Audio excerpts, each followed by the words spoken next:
సురుచి దయిత రాజ్ఞ. సురుచి దయిత రాజ్ఞ అంటే ఆ రాజు యొక్క రాజుకు ప్రియురాలు దయిత అంటే ఎవరు? సురుచి.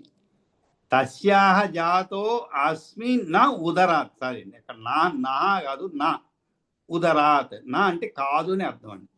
ఉదరాత్ అంటే ఏమిటి? ఆమె కడుపున అని అర్థం. ఎవరి కడుపున? తస్యాహ జాతో అస్మి నా ఉదరాత్. నహ కాదు, నా అంటే నా అంటే లేదు అని అర్థం అండి. ఏమి లేదు? నా జాతో అస్మి. జాత అంటే పుట్టడం. ఎవరి కడుపున? తస్యాహ అంటే ఆ సురుచి కడుపున నేను జన్మించలేదు, నేను పుట్టవలసిన అవసరం లేదు. ప్రభావం పశ్చమే అంబ. అంబ అంటే తమ్మ. ప్రభావం పశ్య మే. మే అంటే నా యొక్క ప్రభావాన్ని తెలుసుకో, చూడు. ఏమిటి? త్వం వృద్ధస్యాపి తవ ఉదరే. త్వం అంటే నీవు, ప్రభావం పశ్యమే అంబ త్వం అంటే నీవు నా యొక్క ప్రభావాన్ని చూడు. ఎలా? వృద్ధస్యాపి తవ ఉదరే అంటే ఏమిటి? నీ కడుపున పుట్టి అత్యంతాభివృద్ధి పొందే నా ప్రభావం ఇకపై చూడు. వృద్ధస్యాపి. వృద్ధ అంటే ఏమిటి? వృద్ధి పొందడం అని అందరు. కాబట్టి అత్యంత అభివృద్ధి పొందేటువంటి నా ప్రభావం ఇకపై చూడు అంటే ఏమిటి? నీ కడుపున జన్మించినా కూడా నేను పొందేటువంటి వృద్ధిని నువ్వు చూడబోతున్నావు ఇక. కాబట్టి సురుచి కడుపున పుట్టనందువలన నేను ఏదో కోల్పోయానని బాధపడటం లేదని అర్థం అనమాట. అయినా కూడా నీ కడుపున జన్మించిన అయినా కూడా నా యొక్క వృద్ధిని నీవు చూడు. ప్రభావం పశ్చమే అంబత్వం వృద్ధస్యాపి తవోదనే సురుచి దైతారాజ్ఞ తస్యా జాతో అస్మిన ఉదరాత్ ఉత్తమ స మమ భ్రాత యో గర్భే న ధృత త్వయా. న ధృత త్వయా. త్వయ అంటే నీ చేత. ధృత అంటే జన్మించడం అంటే నీవు అతని గర్భమున మోయలేదు అని అర్థం అండి. ఎవరిని? ఉత్తముని. ఉత్తమ సమ మమ భ్రాత. సహా మమ భ్రాత. నా యొక్క అన్న అయినటువంటి అతను నీ కడుపున జన్మించలేదు, నీవు అతన్ని మోయలేదు. నీ గర్భాన పుట్టినవాడు కాదు ఉత్తముడు, నా సోదరుడు. అయినా కూడా వాడికి తండ్రిచే ఇవ్వబడ్డ స రాజ ఆసనం ఆప్నోతు. ఆప్నోతు అంటే పొందని. పోయి అతనిని రాజు చేత ఇవ్వబడినట్టు స రాజాసనం అంటే వాని తండ్రిచే ఇవ్వబడ్డ రాజ ఆసనం. పిత్రా దత్తం తథా అస్తు తత్. పిత్రం దత్త. పిత్రం అంటే ఏమిటి? పిత్రా. పిత్రం అంటే తండ్రికి అని అర్థం. అర్థం ఎట్లా మారిపోతుంది చూడండి. పిత్ర అంటే తండ్రి చేత ఇవ్వబడిన, తండ్రి నుండి సంక్రమించిన అని అర్థం పిత్ర. పిత్రం అంటే ఏమిటి? తండ్రికి ఇవ్వబడినటువంటి. కానీ అర్థం మారిపోతుంది కాబట్టి పిత్ర దత్తం తథా అస్తు తత్. తథా అస్తు అంటే ఏమిటి? అది అలా ఉండని. మనం అంటున్నాం అన్ని చెప్పిన తర్వాత అది అలా ఉండని అండి, అసలు విషయానికి వద్దాం అంటుంటాం కదండి. ఆ విధంగా తథా అస్తు. అస్తు అంటే ఉండని, అది అలా ఉండని. ఏమిటి? స రాజాసనం ఆప్నోతి పిత్రాదత్తం. పిత్రాదత్తం అంటే తండ్రి చేత ఇవ్వబడ్డ రాజాసనాన్ని పొందుగాక, లభించుగాక. రాజాసనం లభించుగాక. ఎవరికి? నా యొక్క సోదరుడైనటువంటి ఉత్తమునికి. సరే, ఎందుకని? అతడు నీ కడుపున పుట్టక సురుచి గర్భాన పుట్టినవాడు. ఉత్తమ సమమ భ్రాతాయో గర్భే నా ధృతత్వయా. నీ చేత అతను జన్మ పొందలేదు కాబట్టి ఆ రాజు చేత ఇవ్వబడేటువంటి ఆ యొక్క సింహాసనాన్ని ఉండని, అతనే తీసుకొని.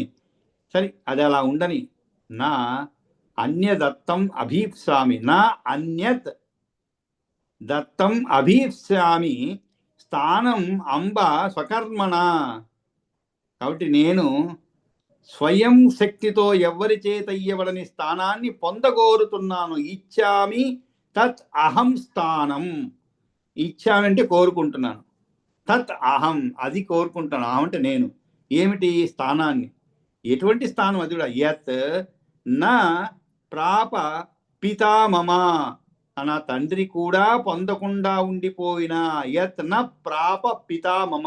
న ప్రాప అంటే పొందకుండా ఉండిపోయినటువంటి ఎవరి చేత? పితా మమ, నా తండ్రి చేత కూడా పొందకుండా ఉండిపోయినటువంటి శాశ్వత స్థానాన్ని కోరుతున్నాను అన్నాడు అనమాట. అమ్మా, నేను స్వయం శక్తితో ఎవరి చేత ఇయ్యబడని స్థానాన్ని పొందగోరుతున్నా. అన్యదత్తం అభీష్యామి. అభీప్స్వామి అంటే ఏమిటి? కోరుకుంటున్నాను అంటే అభీప్స్వామి. ఏమిటి? నా అన్యదత్తం స్థానం అంబ స్వకర్మణ. స్వకర్మణ అంటే ఏమిటి? నేను స్వయం శక్తితో, స్వకర్మణ, స్వ అంటే తన యొక్క స్వయం అని అర్థం, కర్మణ అంటే కార్యం చేత, శక్తి చేత, నేను స్వయం శక్తితో ఎవ్వరి చేత ఇయ్యబడినటువంటి నా అన్యదత్తం అభీప్సామి, ఎవరి చేత ఇయ్యబడినటువంటి స్థానాన్ని పొందగోరుతున్నాను అనమాట. నిర్జగా అని చెప్పి, నిర్జగామ గృహాత్ మాతురిహి ఇది ఉక్త్వా అంటే ఈ విధంగా పలికినటువంటి అతను మాతరం ధ్రువ నిర్జగామ గృహాత్ మాతురిం ఇది ఉక్త్వా అంటే తల్లికి ఈ విధంగా పలికి ఆయన తల్లి యొక్క ఇంటి నుంచి, కాబట్టి వెంటనే ఆయన బాహ్య ఉపవనం అంటే ఉండేటువంటి ఉద్యానవనానికి వెళ్ళాడు. యయౌ అంటే చేరాడు, పొందాడు అని అర్థం అన్నమాట. కాబట్టి ఈయన నీ కడుపులో పెరగకపోయినా నా తమ్ముడేనమ్మా, కాబట్టి వాడు రాజాసనాన్ని ఎక్కని, అది వాడికి నాయనగారు ఇచ్చినటువంటిది, అది అట్లాగే వాళ్ళ ఇష్టం ప్రకారమే సాగని, కానీ నేను ఇంకొకరు ఎవరో జాలితో ఇచ్చిన దాన్ని కోరను. అది ఎంత గొప్పది అయినా సరే నా కాయ కష్టంతోనే చేజిక్కుంటాను. దేన్నైతే నా తండ్రి సంపాదించుకోలేకపోయాడో అటువంటి దాన్ని నేను, అంటే తండ్రి కంటే కూడా ఒక ఉత్తమ స్థానాన్ని నేను పొందుతాను. అది కూడా ఎలాగా? ఎవరి దయాదాక్షిణ్యముతో కాదు, ఎవరో ఇచ్చారని కాదు, ఎవరి చేతను ఇవ్వబడింది కాదు, నేను స్వయముగా కష్టపడి అటువంటి స్థానాన్ని పొందుతానని చెప్పి నిర్జగామ గృహాత్ మాతృ అని చెప్పి ఆయన ఆ తల్లి యొక్క ఇంటి నుండి వెళ్ళిపోయానమాట. దదర్శ అప్పుడు ఆయన ఆ వెళ్ళిపోయినటువంటి అతను దదర్శ మునీన్ తత్ర సప్త పూర్వాగతాన్ ధ్రువ కృష్ణాదినోత్తరీయేషు విష్టరేషు సమాస్థితాన్. కృష్ణ ఆజిన ఉత్తరీయేషు, కృష్ణ ఆజిన ఉత్తరీయేషు అంటే కృష్ణాజినాలు ఉత్తరీయాలు పరుచుకొని విష్టరేషు అని చెప్పబడింది. విష్టరం అంటే దర్భాసనం అని అర్థం అండి. దర్భాసనాలపై అది కూడా 25 ఉంచాడంట. అంటే 25 దర్భలను కలిపి దాన్ని కింద పరుచుకొని, దాన్ని ఒక 25 దర్భల్ని కింద కూర్చునేందుకు ఆసనములాగా తయారు చేసుకొని దానిపైన కూర్చొని పరుచుకొని తపోనిష్టతో కూర్చొని ఉన్నారు అనమాట. ఎవరు? ఆ ధ్రువుడు అలా వెళ్ళిపోయి అచ్చట సప్తర్షులను చూశాడు. దదర్శ మునీన్ తత్ర సప్త పూర్వాగతాన్ ధ్రువ. పూర్వాగతాన్ అంటే ఏమిటి? వారు అంతకు ముందే అతడికి వచ్చి ఉన్నటువంటి అర్థం, పూర్వ ఆగతాన్. కాబట్టి అక్కడి నుంచి పట్టణం వెళ్ళిపోయి అక్కడ ఉద్యానంలోకి వచ్చాడు. అప్పుడు అక్కడ తనకన్నా ముందే వచ్చి, తనకన్నా కూడా కృష్ణ అంటే ఏమిటి? నల్లని అంటే నల్ల జింక చర్మాలను ఉత్తరీయాలను కప్పుకున్నవారు, దర్భచాపలపై కూర్చున్నవారు. కృష్ణాదిన ఉత్తరీయేషు, ఉత్తరీయం అంటే ఏమిటి? పైన వేసుకున్నాం, అందరికీ తెలుసు అది. అయితే మనం ఈ దూదితో చేసినటువంటి వస్త్రం ధరిస్తుంటాం, లేదు పట్టు ధరిస్తుంటాము. వాళ్ళు కృష్ణ అజినం అంటే ఏమిటి? నల్ల జింక యొక్క చర్మాలను ఉత్తరీయాలుగా కప్పుకున్నవారు. మరి ఎక్కడ కూర్చున్నారు? దర్భచాపలపై కూర్చున్నవారు అయినటువంటి ఆ యొక్క 7 సప్త ఋషులను చూచాడనమాట. రాజపుత్ర తాన్ సర్వాన్ ప్రణిపత్య అభ్యభాషత ప్రస్త్రయ అవనత సమ్యక్ అభివాదన పూర్వకం. వాళ్ళని చూడంగానే ఇతను వారందరికీ కూడా నమస్కారం చేసి వారితో రాజపుత్రస్థాన్ వారందరినీ కూడా నమస్కారం చేశారనమాట. ఎలా అంటే కొన్ని పుస్తకాల్లో ఈ శ్లోకం లేదండి. ఏది? రాజపుత్రస్థాన్ సర్వాన్ ప్రణిపత్య అభ్యభాషత. అభ్యభాషత అంటే ఏమిటి? పలికాడని అర్థం. ఏ విధంగా? వారి అందరికీ కూడా వినమ్రుడై నమస్కరించి ప్రస్త్రయ అవనత. అవనత అంటే వంగినటువంటి, అంటే వినమ్రుడై నమస్కరించి సమ్యక్ అభివాదన పూర్వకం వారికి వారందరికీ కూడా వినమ్రుడై నమస్కరించి వినయపూర్వకంగా అభివాదనం కావించి ఇలా అన్నాడు అనమాట ఆ రాజకుమారుడు. ఉత్తానపాద తనయం మాం నిబోధత సత్తమాహ జాతం సునీత్యాం నిర్వేదాత్ యుష్మాకం ప్రాప్తం అంతికం. అంతికం అంటే సన్నిధి అని అర్థం, దగ్గరకు అని అర్థం అనమాట. ఈయన చెప్పుకుంటున్నాను అనమాట, నేను ఎందుకు ఇక్కడికి వచ్చాను విషయాన్ని చెప్తున్నాడు, తాను ఎందుకు అక్కడికి రావడం జరిగింది అనే విషయాన్ని చెప్తున్నాడు. ఉత్తానపాద తనయం మాం నిబోధత సత్తమాహ. నిబోధత అంటే ఏమిటి? తెలుసుకోవాలని అంటే ఏమిటి? నేను మామూలుగా మనం ఏం చేస్తాము, I'm Lakshmi Narasimhan son of so and so, age 65, retired from Indian వస్తు ఇది చెప్పుకుంటాను అనమాట. ఇక్కడ నిబోధత అంటే ఏమిటి? తెలుసుకోమని చెప్తున్నాడు. మనం ఏం చేస్తాము, నేను బలాని వాడిని బాగా చెప్పేస్తాం అనమాట. కానీ ఇక్కడ ఉత్తానపాద తనయం మాం నిబోధత అంటే నేను ఉత్తానపాదుని కుమారుడను, సత్తమాహ సత్పురుషులారా, అంతేకాదు జాతం సునీత్యాం సునీతి యందు జన్మించిన వాడను, జాతం సునీత్యాం అని. మరి ఇక్కడ ఎందుకు వచ్చాను? నిర్వేదాత్ యుష్మాకం ప్రాప్తం అంతికం. నిర్వేదాత్ అంటే నిర్వేదంతో ఈ విధంగా మీ సన్నిధికి వచ్చి ఉన్నవాడను అన్నాడు అనమాట. అప్పుడు ఇక సాధు పురుషులారా, నన్ను ఉత్తానపాదుని కుమారుడుగా గుర్తించండి అని చెప్తున్నాడు. గుర్తించండి అనేదానికి ఇక్కడ నిబోధత అని అర్థం. కాబట్టి వచ్చిన వాడిగా ఎరుంగండి అని అర్థం. మీ వద్దకు వచ్చిన వాడినిగా ఎరుగండి. అందులో దేనికి వచ్చాను? చాలా దుఃఖంతో మీ వద్దకు వచ్చినాను అని విన్నవించుకున్నాడు. చాలా దుఃఖంతో అనమాట. నిర్వేదాత్. నిర్వేదం అంటే ఏమిటి? చాలా దుఃఖం అన్నమాట. అది మనం ఏదో ఒక సందర్భంలో ఈ నిర్వేదానికి గురి అవుతూనే ఉంటాం. రోజు కనీసం ఒకసారో లేదు వారానికి ఒకసారో ఇది జరుగుతూనే ఉంటుంది అనమాట. ఉన్నటువంటి ఏదో ఒక నిర్వేదం ఏర్పడుతుంది శరీరం అంతా కూడా. కానీ ఏదో ఒక ఉత్సాహం సంఘటన జరుగుతుంది, వెంటనే మనలో శక్తిని, కొత్త నూతన ఉత్సాహాన్ని నింపుకుంటాం అనమాట. ఇది ఒక రంగుల రాట్నంలో బకెట్స్ లాగా ఉంటాయి. అది కింద ఉంటుంది ఒకసారి, మళ్ళీ కొంతసేపు అయిన తర్వాత అది పైకి పోతుంది. అదే సుఖ దుఃఖాలు. ఏ రోజో చెప్పారనమాట మా గొప్ప కవులందరూ కూడా. కష్ట సుఖాలు ఎలాంటిది, అదేవిధంగా సుఖ దుఃఖాలు ఎలాంటివి, ఇవన్నీ కూడా చెప్పుకుంటూ వచ్చారు వాళ్ళ వాళ్ళ రీతిలో మన జనాలకు అర్థమయ్యేలాగా. కాబట్టి ఇక్కడ నిర్వేదాత్ అని చెప్పబడింది. అందువలన మీ దగ్గరికి రావడం జరిగింది. ఈయన వాళ్ళ దగ్గరికంటూ బయలుదేరలేదు, వారిని చూశాడనమాట. కాబట్టి మీ సన్నిధికి వచ్చి ఉన్నవాడను చెప్తారు. అప్పుడు ఋషులందరూ చెప్తారు, చతుః పంచ అబ్ద సంభూతో బాలహాత్వం నృపనందన నిర్వేద కారణం కించిత్ తవన ఆద్యాపి విద్యతే నా అద్యా అపి విద్యతే. అప్పుడు ఈయన చూసి వీళ్ళందరూ అడుగుతున్నారు అనమాట. నీవు ఋషులు చెప్తున్నారు ఈయనతో ఏమని? చతుః పంచ అబ్ద సంభూత. చతుః పంచ అబ్ద. అబ్ద అంటే ఏమిటి? సంవత్సరం అర్థం. కానీ నీవు చతుః అంటే ఏమిటి? 4 లేక 5 కానీ.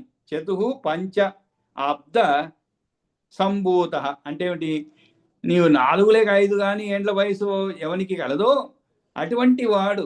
సంభూత అంటే ఏమిటి? చక్కగా ఉన్నవాడు అని అర్థం. సంభూత కాబట్టి నీవు 4-5 ఏండ్ల వయసు ఉన్నవాడవు. బాలుడు బాలహ త్వం నృపనందన. నృప అంటే రాజు, నృపనందన అంటే ఏమిటి? రాజకుమార. నీవు 4-5 ఏండ్ల వయసు ఉన్నవాడు, బాలుడవు.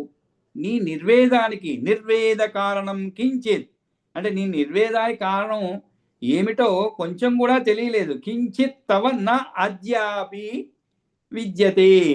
కాబట్టి నీకు ఇంత అల్పమైనటువంటి వయసులో సుకుమారుడైన వాడు, అల్పమైన వయసు గలవాడు, మిక్కిలి మృదువైన శరీరం కలవాడు, అటువంటి వాడు నీకు ఈ వయసులో నీకు దుఃఖమును కలిగించేటువంటి కారణం ఏదో మాకు తెలియదు, తోచడము లేదయ్యా, ఏ కొంచెము కూడా ఉండకూడదు కదా అని అర్థం అన్నమాట. నిర్వేదం అంటే ఏమిటి? నిరాశ చేసుకొనుట. ఇది జ్ఞానం వల్ల కలుగుతుందన్నమాట. అంటే నిరాశ చేసుకొనుట నిర్వేదం అంటే. ఇక్కడ ఏదో మాకు తోచడం లేదయ్యా, ఏమిటి నీ నిర్వేదానికి కారణం? ఏ కొంచెం కూడా ఉండకూడదు కదా. మరి చిన్నపిల్ల వాళ్ళకి నిర్వేదం అంటే ఏముంటుందని, వాళ్ళకి ఏం కావాలి? వాళ్ళ మనసుకు తోచింది ఏదో మనం ఇస్తూ ఉంటే నిర్వేదం ఉండదు, ఆ వయసులో ఉండదు. అంటే కష్ట సుఖాలు ఏమి తెలియవు ఆ వయసులో. అన్నిటికీ తల్లిదండ్రులు ఉంటారు రక్షకులుగా, కాబట్టి ఎటువంటి బాధ్యతలు వారిపైన పడ్డట్లుగా వాళ్ళకి తెలియదు అన్నమాట. కానీ చిన్నపిల్లలు కూడా బాధ్యతలు ఉన్నాయండి, లేదని మనం చెప్పలేము. అప్పుడు ఇంటికి రాగానే అడుగు లోపల పెట్టగానే హోంవర్క్ చేసుకోమంటాం. అదో పెద్ద బాధ్యతే కదా వాళ్ళకి. హాయిగా పోయి ఆడుకోవాలంటే మనసులో. కానీ స్కూల్ నుంచి రాగానే బుక్ తీసి డైరీ తీస్తాం. ఆ టీచర్ ఏం రాశారు రేపటికని చూస్తాం. వెంటనే అది పూర్తి చేసేంత వరకు బయటికి పంపించాం అనమాట. ఎక్కువగా ఉందనుకోండి ఆ రోజు ఆటలు కట్ అయిపోయినట్లే. కాబట్టి అది ఒక బాధ్యతే చిన్నపిల్లలైనా కూడా. కానీ 5-6 సంవత్సరాలు కదా, అది ఒక్కటే బాధ్యత వాళ్ళకి, వేరే ఉంటుందండి. ఏది కావాలంటే అది ఇస్తారు, హాయిగా ఆడుకోవడం. మనం కూడా అప్పుడప్పుడు అనిపిస్తుంది అటువంటి బాల్యాన్ని మనం తిరిగి పొందితే బాగుందని. అది అయ్యే పని కాదులేండి, ఈ జన్మకు అయ్యే పని కాదు. ఈ జన్మలో మనం ఒక వయసు దాటి వచ్చిన తర్వాత తిరిగి ఆ వయసును పొందలేమన్నమాట.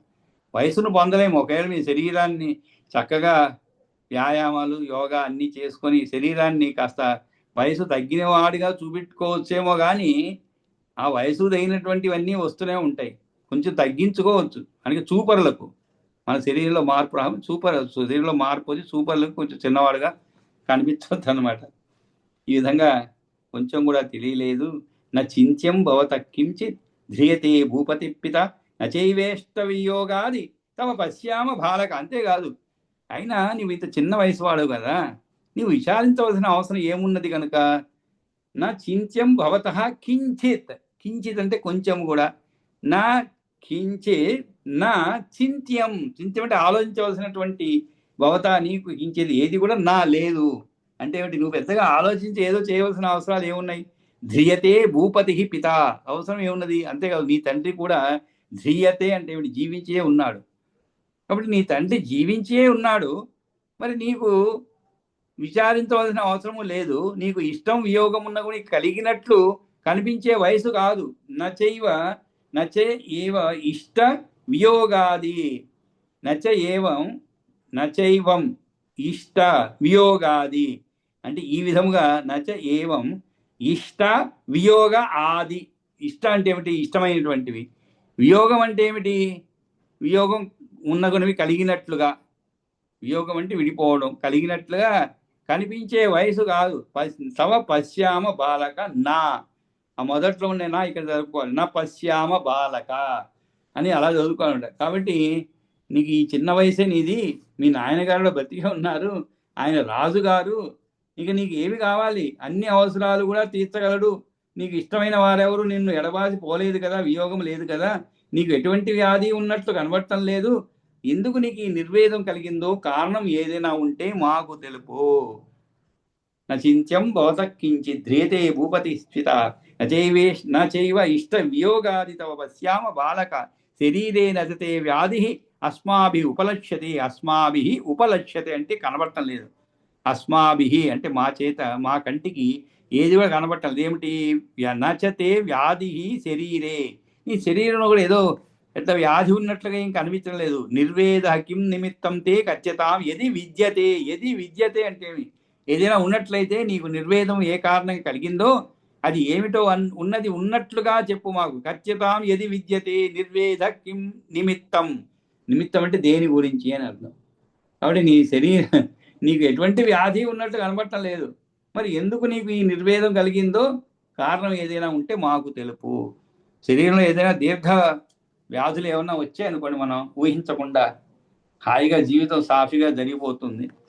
కానీ ఇంకా తగ్గనటువంటి ఒక దీర్ఘకాల ఆరోగ్య సమస్య ఒకటి బయటపడింది అనుకోండి, ఇంకా అది తగ్గే అవకాశాలు తక్కువ. డాక్టర్లు చెప్పేస్తారు ఇది తగ్గదండి, కాబట్టి ఈ మందులతో మెయింటైన్ చేసుకోవాల్సిందే అంతే అంటారు. అటువంటి వ్యాధి మా కంటికి కనబట్టలేదు నీకున్నట్లుగా. ఎందుకంటే ఇవన్నీ కూడా నిర్వేదానికి కారణాలు అన్నమాట. కాబట్టి ఆ విధంగా ఎటువంటి కారణం తెలియటం లేదు. శరీరే నచతే వ్యాధి అస్మాభి ఉపలక్ష్యతే. అస్మాభి ఉపలక్ష్యతే అంటే కనిపించడం లేదు మాకు కొంచెం కూడా. నిర్వేద కిం నిమిత్తం. కాబట్టి నీకు నిర్వేదం ఏ కారణంగా కలిగిందో అది ఏమిటో ఉన్నది విన్నట్లుగా చెప్పు అని చెప్పాను అన్నమాట. అప్పుడు తర్వాత పరాశర ఉవాచ. ఇప్పుడు పరాశరుడు చెప్తున్నాడు ఏమని. తతః స కథయామాస సురిచ్యాం యద్ ఉపాహృతం. సురిచ్యాం యత్ ఉపాహృతం. అప్పుడు ఆయన ధ్రువుడు సురుచి వల్ల జరిగినటువంటి అవమానాన్ని తతః స కథయామాస సురుచ్యాం యద్ ఉపాహృతం. యత్ అంటే ఏదైతే జరిగిన అవమానాన్ని వారికి వివరించి చెప్పాడన్నమాట. తతః స అంటే కాబట్టి ఆ పరుగు పోవటను అవమానమును ఓర్చుకొనుకుంటుట భూభో ఇది క్షత్రియ దాయాద క్షత్రియ కుమారుడు. అప్పుడు సపత్న్యా మాతు ఉక్తస్య హృదయా న అపసర్పతి. అపసర్పతి అంటే ఏమిటి? పక్కకి తొలగిపోవడం అండి. అపసర్పం అంటే పక్కకు తొలగిపోవడం. నా అపసర్పతి, నా అంటే లేదు అని, అంటే ఇది పక్కకు తొలగిపోవటం లేదు బయటికి. ఎక్కడి నుంచి? హృదయాత్, ఇతని హృదయం నుంచి బయటికి తొలగిపోవటం లేదు. ఏమిటి? పలికిన ములుకుల్లాంటి మాటలు. ఎవరి చేత? సపత్న్యా మాతు ఉక్తస్య హృదయాత్ నా అపసర్పతి. సపత్న్యా మాతు ఉక్తస్య అంటే ఆ విధంగా ఈ సవతి తల్లి పలికినటువంటి మాటలు ఏదైతే ఉన్నాయో అవి నా హృదయంలో చాలా బాధ కలిగిస్తున్నది. అవి హృదయం నుంచి పక్కకి పోవటం లేదు. అహో క్షత్రియ జన్మ ఉత్తమ తేజస్ బాలుడు కాబట్టి నీవు.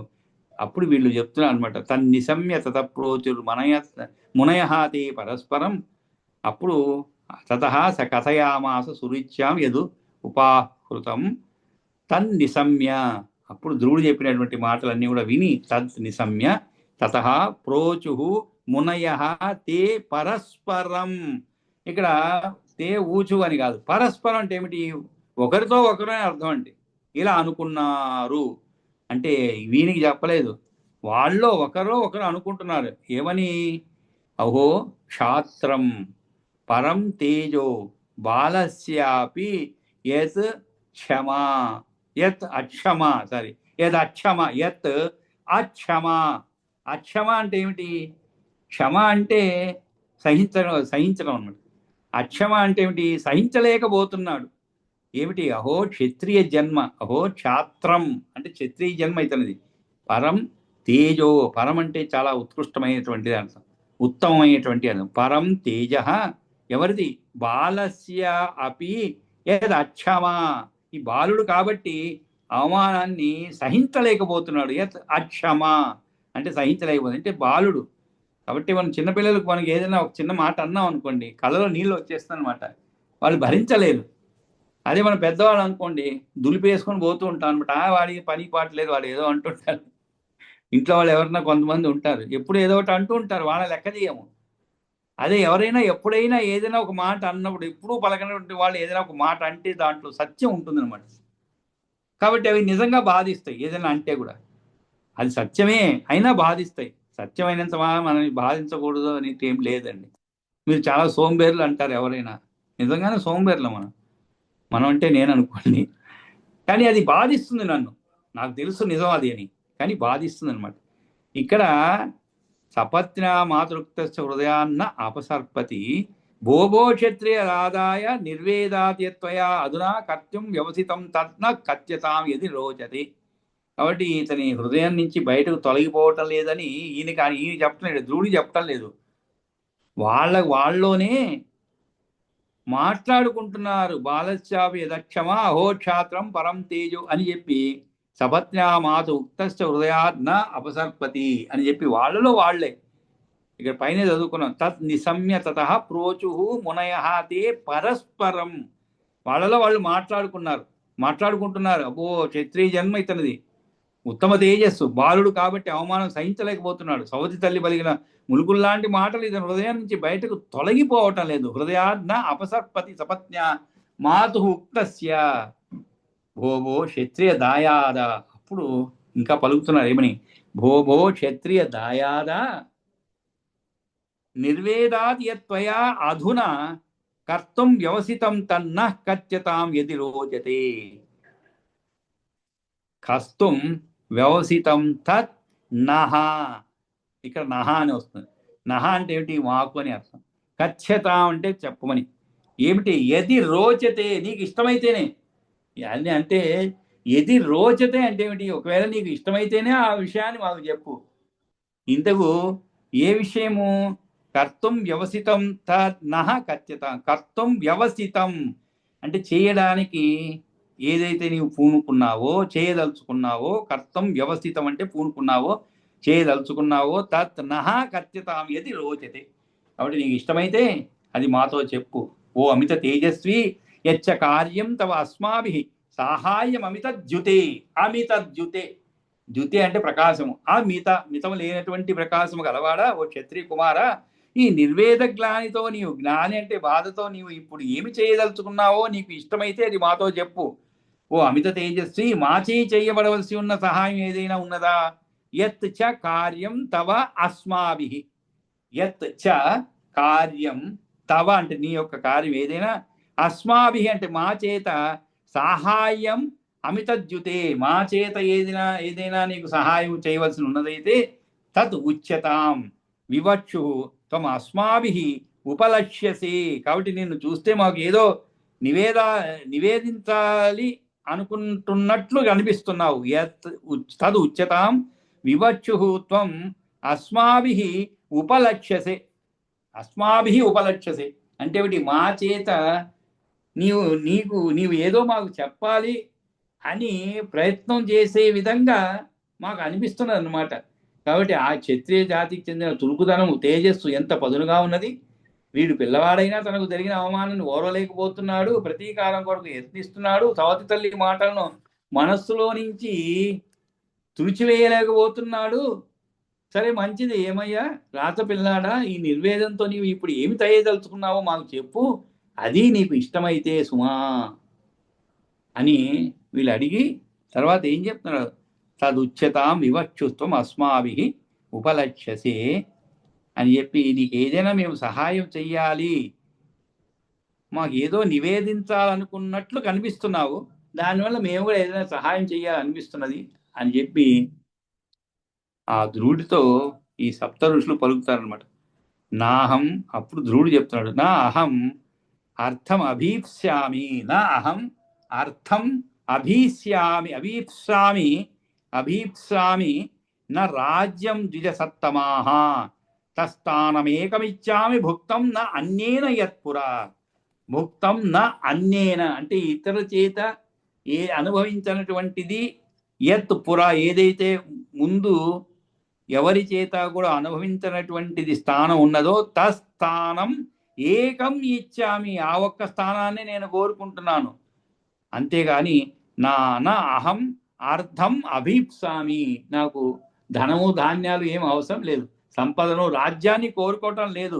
నా రాజ్యం ద్విజసత్తమా అంటే ఓ ముని సత్తములారా, సమస్తములైన స్థానముల కన్నా పైమెట్టున ఉండేది ఏది?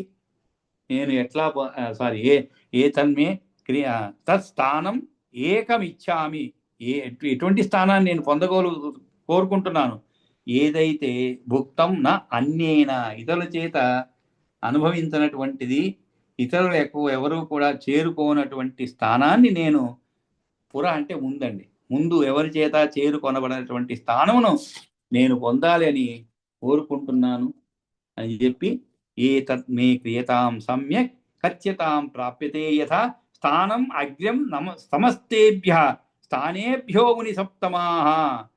సమస్తేభ్య స్థానేభ్యో అంటే ఏమిటి? సమస్తేభ్య అంటే ఇతరుల అందరికంటే కూడా ఏ స్థానం గొప్పదో ఆ స్థానమును పొందడానికి ఏదైనా మార్గము ఎట్లా పొందగలుగుతానో, ఏతత్ మే క్రియతాం సమ్యక్ అంటే బాగుగా, ఏతత్ మే క్రియతాం అంటే ఇది నాకు చెప్పండి, కథ్యతాం ప్రాప్యతే యథా, ఏతన్మే క్రియతాం సమ్యక్ కథ్యతాం ప్రాప్యతే యథా. మీ చేత ఆ ఉత్తమ స్థానాన్ని పొందేందుకు చెయ్యవలసినటువంటి పనిని ఏది ఉన్నదో దానిని తెలపండి. స్థానం అగ్ర్యం సమస్తేభ్య, అంతేకాదు సమస్తేభ్య అంటే ఏమిటి? అది అందరికంటే కూడా ఉత్తమమైనటువంటి స్థానాన్ని నేను పొందగలుగుతున్నాను. అటువంటి స్థానం అగ్ర్యం సమస్తేభ్య స్థానేభ్యో ముని సప్తమా. కాబట్టి అటువంటి ఇదే నేను మిమ్మల్ని కోరేటువంటి సహాయం సుమండి అని చెప్పి ఈ యొక్క ధ్రువుడు ఆ సప్త ఋషులతో చెప్తారు. కాబట్టి అటువంటి అగ్రస్థానం ఎలా లభిస్తుందో అది నాకు సరిగా చెప్పండి. సమస్త స్థానాలకన్నిటికీ కూడా అగ్రమైనటువంటి స్థానము ఎలా పొందగలుగుతానో ఆ విషయాన్ని నాకు తెలపమని చెప్పి ధ్రువుడు ఆ సప్త ఋషులను కూడా అడుగుతున్నాను. సరే, ఇంతవరకు మనం నిలిపేద్దాం ఈ 40 శ్లోకాల వరకు. ఆ తర్వాత మనం 9వ సర్గలో 20వ శ్లోకం వరకు చదివారనుకుంటాను. ఎందుకంటే 15 ఆ రోజు 10వ సర్గ చదివి 11వ సర్గలో కొన్ని చదివి తర్వాత 9వ సర్గలో 20వ శ్లోకం వరకు వచ్చున్నాం అనమాట. ఆ తర్వాత శ్లోకాలు చదవాలి అనుకుంటాను, ఒకసారి చూస్తాను. సామ్రాజ్యం గారు మీరే కాదండి, చదవండి. 9 కాదండి, 10వ అధ్యాయం. 10వ అధ్యాయంలో అది కూడా కాదు, 11, 20. 11, 20 అయిపోయినది ఆ రోజు. సామ్రాజ్యం గారు రాలేదండి, అమ్మ సరే, కూడా మరి రాలేదు. కంటిన్యూ చేయమంటారా? చదివేద్దాం, 5 నిమిషాలే కదా.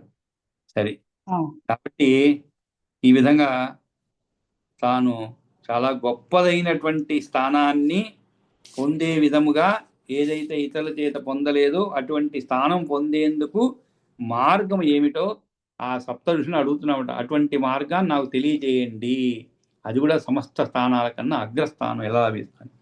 ఆ తరువాత మరీచి ఉవాచ, అప్పుడు మరీచి చెప్తున్నట్టే, అంటే వారు ఒక్కొక్కరు ఇలా చెబుతున్నారు. అక్కడ సప్త ఋషులు అని చెప్పబడింది కాబట్టి ఒక్కొక్క ఋషి కూడా ఒక్కొక్క మాట మాట్లాడతారు అనమాట. ఆ విధంగా ఆ క్రమంలో మరీచి చెప్తున్నారు. ఉవాచ అంటే మరీచి చెప్పాడు ఏమని, అనారాధిత గోవిందై నరై స్థానం నృపాత్మజ నహి సంప్రాప్యతే శ్రేష్టం తస్మాత్ ఆధారయ అచ్యుతం. ఆధారయ కాదు, ఆరాధయ అచ్యుతం. అంటే ఈయన సూక్ష్మ మార్గం చెప్తున్నామంట. ఇది ఏ విధంగా, రాజకుమార, గోవిందుని ఆరాధించిన నరులచే, గోవిందుని ఆరాధించని నరులచే, అనారాధిత గోవిందై నరై స్థానం నృపాత్మజ. కాబట్టి గోవిందుని ఆరాధించని నరులచే ఉత్తర స్థానం లభించేది కాదు. అనారాధిత గోవిందై నరై స్థానం నృపాత్మజ నహి సంప్రాప్యతే శ్రేష్టం తస్మాత్ ఆరాధయ అచ్యుతం. తస్మాత్ అందువలన, కాబట్టి అచ్యుతుని ఆరాధించు. ఎందుకని, రాజకుమార, గోవిందుని ఆరాధించిన నరులచే ఉత్తర స్థానం లభించదన్నమాట. కాబట్టి నీవు ఆ మానవులు గోవిందుని పూజించకుండా ఉత్తమోత్తమ స్థానాన్ని పొందలేరుకయ్యా. కాబట్టి అచ్యుతుని అనే తన భక్తులను, అచ్యుతుని అని అర్థం అండి. చ్యుతుడు అంటే ఏమిటి, వదిలిపెట్టడం. ఎవరిని, భక్తులను. అచ్యుతుడు అంటే ఏమిటి, వదిలిపెట్టనటువంటి అని అర్థం. చ్యుత అంటే వదిలిపెట్టడం, అచ్యుత అంటే ఏమిటి, వదిలిపెట్టనటువంటి, అంటే తన భక్తులను విడిచి ఉండలేని వాడిని అని అర్థం అచ్యుతుడు అంటే. అటువంటి వాడిని ఆరాధించు అని పలికాడనమాట. ఎవరు, మరీచి. ఆ తర్వాత అత్రి చెప్తున్నాడు. అత్రి ఉవాచ అంటే అత్రి చెప్తున్నాడు ఏమని, పరాణం పురుషో యస్య తుష్టో జనార్దన స ప్రాప్నోతి అక్షయం స్థానం, అక్షయం స్థానం ఏతత్ సత్యం మమ ఉదితం, మయా ఉదితం, ఏతత్ సత్యం మయా ఉదితం. ఉదితం అంటే చెప్పబడింది. ఏం చెప్తున్నాడు ఆయన, పరం అనుకునే వాటికంటే పరుడైన పురుషుడు. పరం అంటేనే శ్రేష్టము.